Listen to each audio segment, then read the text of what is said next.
నాకు ఈరోజు ప్రేరణ అయితే చాలా అంటే చాలా బాగా నచ్చింది. ఆ అమ్మాయి ఎంత హానెస్ట్‌గా, ఎంత ఓపెన్‌గా తను మనసులో ఉన్నది తను డైరెక్ట్‌గా చెప్పేసిందనమాట. అవతల నిఖిల్ ఏమనుకుంటాడు, ఏంటి ఇవేం ఫీల్ అవ్వలేదు. తనెందుకు నిఖిల్‌ని జీరా అనుకుంటుందో అని చెప్పేసింది.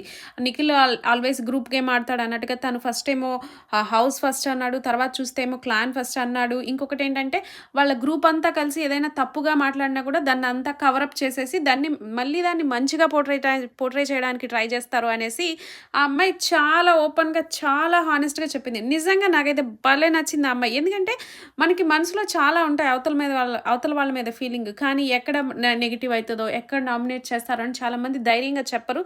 దానికి కొంచెం షుగర్ కోటింగ్ ఏసి కొంచెం సాఫ్ట్‌గా చెప్తారు. అలా గాకుండా ఈ అమ్మాయి ఉన్నది ఉన్నట్టు చెప్పింది. ఈ విషయంలో నిజంగా ప్రేరణ నాకు బాగా నచ్చింది. ఈ వీడియో గాని మీకు నచ్చినట్లయితే లైక్ చేయండి, షేర్ చేయండి, సబ్స్క్రైబ్ చేయండి. Thank you.